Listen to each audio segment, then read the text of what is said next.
What's good, everybody? Valor here once again, and it is review time because I was sent some items from Mr. Ahalekelly, and they both are very interesting.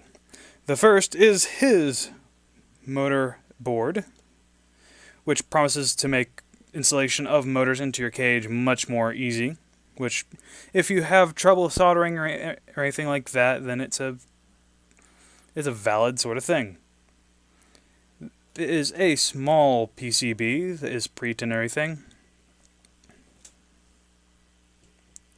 And it is marked with dots here and here, which correspond to dots on a motor.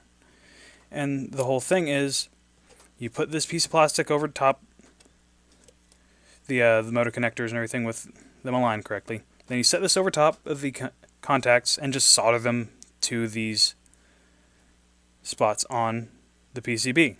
And that will make everything a whole lot easier. And then you could, say, solder a XT60 or whatever to this to help with like quick swapping or whatever. Not the greatest if you're going to use like a windowed cover, but it promises to make things a whole lot easier. And these are two different sizes of, I think they're silicone rubber, but rubber pads that promise to help alleviate some of the noise in flywheel cages, like, say, printed ones. Printed flywheel cages typically are a little bit more loud than metal ones because they're more rigid. And if this concept seems familiar, it's because it is what actually comes in a DRS cage. You see these yellow or greenish sort of silicone pads. And they help reduce vibration in the cage and everything and makes it much quieter, much cleaner sounding. And I was sent two different sizes of them. I think it's a 1mm and a 2mm version. Which, another upside to using these is, in certain cages, whenever you're trying to put your wheels in place, they're normally spaced for something like a Titan Kronos X that is just with the standard sort of bushing or anything on it.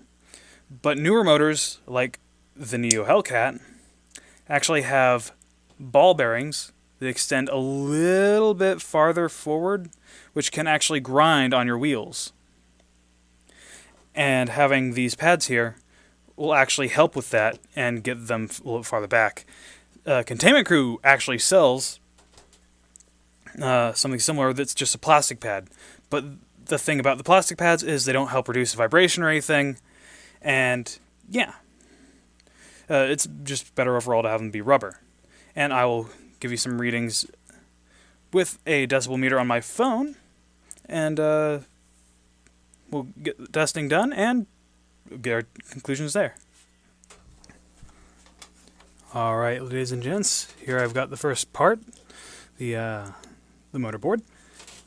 And this plastic shield goes down first. Make sure that the holes are aligned. And then you simply drop this on top of that. And then solder it together. These pads are pre-tinned, so it makes things super simple. There we go. I'll solder on my iron. There we go.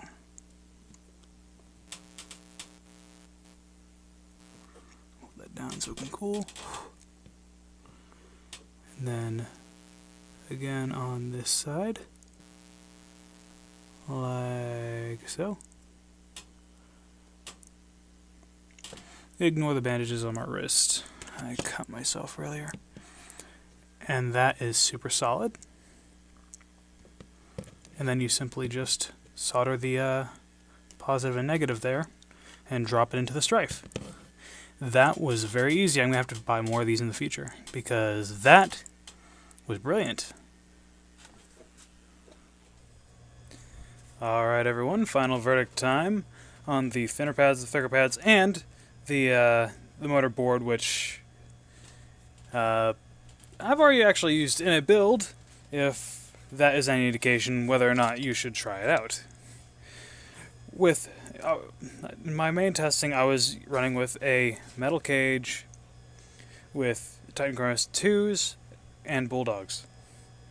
With no padding, I was getting 75 decibels.